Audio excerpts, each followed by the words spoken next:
The dollar, we have been a little bit bullish since last time we spoke. I believe we were trading around here. The market's made a bit of an up move. The key thing I'm still looking at is the break of this low here. That will reinstate my bearish bias, and I'll be looking for selling opportunities below that. At the moment, we had a really strong rejection on Friday with this massive wick to the downside, and of course a very strong close there as well. So it's an indication that we've tried to break lower, but we haven't sustained those prices. And with that close, it means that price is respecting support and potentially could be, in the process of a pretty big move to the upside, if we're going to double bottom here. So for me to still be bearish and looking for those lower highs, I do need to see support break, as I was mentioning yesterday, which we haven't had that yet. Maybe we form a bit of a range here and bounce back and forth, wait for CPI to come in, and then we break out after that. But for me to be looking for sales actively, I do need price to break that low. Otherwise, you might see price turn around.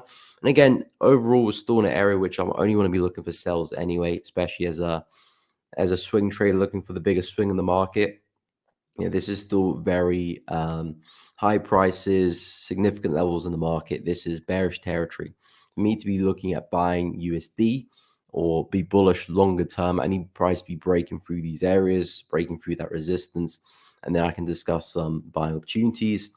At this moment in time, I can only be looking for sells, and so I'm waiting for price to break lows, and then I can look for some quality opportunities, maybe in euro, maybe in pound, depends which pair it sets up the better one. But at the moment in time, still have that bearish bias as we operate in these areas.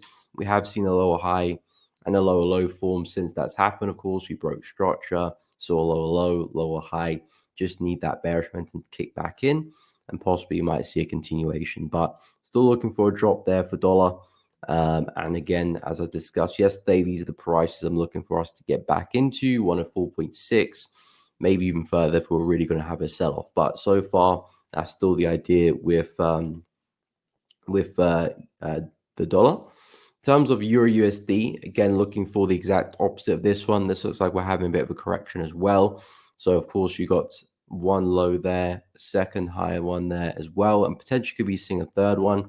If euro stays above this area, could actually see some nice buys for this one, actually, because we did just about pinch the high over here. No solid candle close, which would have made the setup a lot better. But the idea with euro is, again, we're looking for a higher low for a push to the upside. Same thing with dollar, but of course the inverse. So there could be some opportunities with EURUSD to take this one higher. If I zoom out, you can see we're in a similar situation, trading at critical lows here. Again, where I do expect to see a bit of a bounce in the market. As long as we stay above these areas, I am bullish. If we do see a strong weekly candle close that breaks through, of course, I'll hold my hands up, reanalyze, and maybe at that point we'll talk about breakout to these lows down here. So that could be the situation, but at this moment in time, not quite seeing that. So that's still the plan there with euro. Looking for some higher lows and some buys to the upside.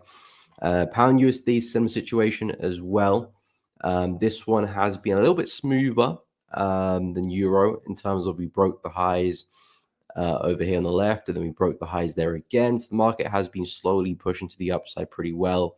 I have talked about 1.285 as being the target for pound, coming back into that zone. Not too far away. The only criticism I have with pound is that we haven't have some decent pullbacks for me to get involved with. The pullbacks have been pretty shallow. I mean, if you drop to the hourly or 30-minute time frame, probably got some decent pullbacks there. But for the 4-hour time frame, which is the time frame I use to execute my trades, just being a little bit shallow in terms of the risk reward. Yeah, we are slowly pushing to the upside. We have seen that shift in structure. We've been very bearish, seeing lower lows and lower highs. And of course, since this low has been created, we've been seeing higher highs and higher lows. So the plan is still a move into this area here. And like I said last week as well, there could be some nice shorts from this area, 1.285, maybe some nice rejections to take price back down again. Again, overall, pound USD is still in an area where I do expect a higher low to form. As we saw over here, second, third, potentially fourth as well. We're still generally in that area where price could really, push to the upside from. But because we are still a little bit corrective, and this is still a pretty strong area in the market, I would watch out. And there could be some nice short-term sells, or who knows, maybe a big sell to the low there. Either which way, I do expect to see a reaction as we do approach 1.285. So I would keep an eye for that area. In terms of dollar CAD, it looks like we are breaking to the upside. So this one is becoming pretty interesting. I would like to see a strong candle close above the high though, which we haven't quite got yet. We've kind of teased the idea of breaking the high. As I was speaking on yesterday, I can only look to buy dollar CAD if we do see price go and break the highs aggressively. Then I can look for some pullbacks and hopefully a retest of this area here. Nice consolidation, strong break to the upside for a lot of momentum. Looking for price to come back and revisit that, and hopefully find some opportunities to find some long entries. But the idea with dollar CAD is, again, we've had a strong break of that weekly significant level. And if this is a breakout, if price really does want to commit to the upside, I'm expecting that bullish trend on the 4-hour chart to continue and create some new highs, higher lows. And there's a long way to go, 1.445, 46. That's kind of the areas I'm looking for dollar CAD to get to in relation to the weekly time frame. So if we are going to keep up this bullish trend, which so far we're doing a pretty good job at, as you can see, the consecutive higher lows. All I want to see though is a new higher high with some solid candle closures, and that can be talking about some pullbacks, trying to catch the next higher low.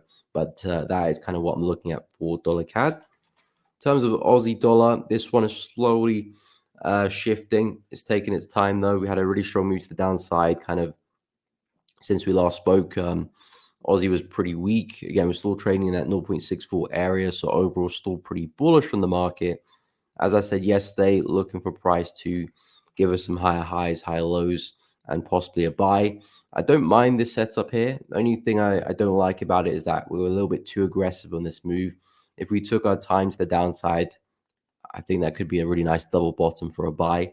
But the fact is we had a really nice impulse to the upside yesterday. Then we impulse really aggressively back down last night. Not really the characteristics you want to see on the double bottom. Yeah, a little bit too aggressive for my liking. But overall, still a nice area for a long. If you don't want to look to enter now, possibly there could be some longs in the future on another higher low, maybe retesting some structure. Maybe if we get back above this low there on the 4-hour chart. But the idea is that if we are going to respect 0.64, you do expect to see a meaningful reaction from this area. So you don't really have to be the first one into the trade. If you're looking for the higher low or the one after that, there still should be some nice pips to take advantage of and distance to take advantage of as well if we are going to really react from this area. And of course, if we do break through, possibly we could be looking for a big move back to the COVID lows, which is down here, and we can reanalyze that and discuss that when it happens. But for now, still looking at a bit of reversal here for Aussie dollar, although looking pretty bearish this morning. I believe USD is in a similar situation as well. Yeah, strong move back down. It was a nice double bottom yesterday off that low. We're back there again. Not the best sign, really, from my experience when double bottoms really work well. Normally, price will test the area again and then normally let fly. You don't really want to see price come back down for a third time. More of a sign that we're kind of losing momentum. Maybe if we see another strong rejection, it could be a nice setup again, but really want to get the first retest of that area. And if you do come back down again, it's more of a sign of a failure than we're just coming back for a retest. And that's just from my experience trading the patterns. But again, not everything's 100%. It is a probability game. Sometimes we do come back down and price does push on, but from my experience, I wouldn't be so attracted to that. The first time, yes. If we come back again, I know it's technically a triple bottom. That's not really something I would look at too much in terms of the longs. And plus, if it was more of a triple bottom, I would want price to really do something like that, not straight up back down again. So, yeah, losing a little bit of confidence there for USD. But if we do create some new highs from that, again, the idea is that we don't need to be the first one in the market there. If we are going to swing to the upside from these lows, that should be a pretty meaningful move. Therefore, the higher lows still do look good. And you can find some pullbacks after that. In terms of gold and silver, gold, we did have a bit of a push to the upside, and silver we did too as well. Happy talking about some shorts with gold from 26.75, and I believe we just about came into that area. Had a nice reaction there on the lower time frames, a few wicks there to the upside in the 4-hour chart. This is a nice area where we might see a reaction and another push down. That's kind of all I'm looking for from gold. Nothing more than that really, because I am overall still pretty bullish on the pair. Looking for a big move to the upside, but I don't really have that bullish setup yet. So that's why I'm staying on the sidelines. But if you are bearish, As we saw, a lot of momentum came from that same area last time we were at these prices. Lines up pretty well with some resistance there in the 4-hour chart. And overall, since that big drop, the market has been very corrective. So impulse, correction, these are type of characteristics you expect to see another impulse to the downside from. So naturally, not a bad place to short from. And based on how choppy the market is back at the high, there's a good chance of a reaction. So if you're looking to short, now's the time really. If you're waiting for the longs, then you're going to have to wait some more because, again, not really seeing a setup for that. Still want to see price taking out highs first before I do start to consider some longs and then hopefully some pullbacks after that. But silver, on the other hand, did see a nice break to the upside and is a pair which I'm definitely looking to get some longs from. I won't be looking for a retest of this level just yet. I need price to do a little bit more than that before I do start looking for retest. Need some bigger pullbacks as well, especially when entering trades in the 4-hour chart. But the break to the upside, the break of structure is definitely a strong sign that silver is forming a bit of a bottom here, and we could be looking to continue to the upside. So again, looking at the higher time frames, if I whip out the fib from the low to the high, you can see a very healthy pullback into the 0.618. Lovely respect to that area, double bottom there, and a strong break to the upside. So this is a sign that, okay, silver's getting ready to turn. And if I can find some nice swings, I'll be more than happy to play some entries and see if I can take it back to the high at 35. So silver's looking very good. Have to admit, strong break of the high. And I will be looking at some opportunities to take that one higher.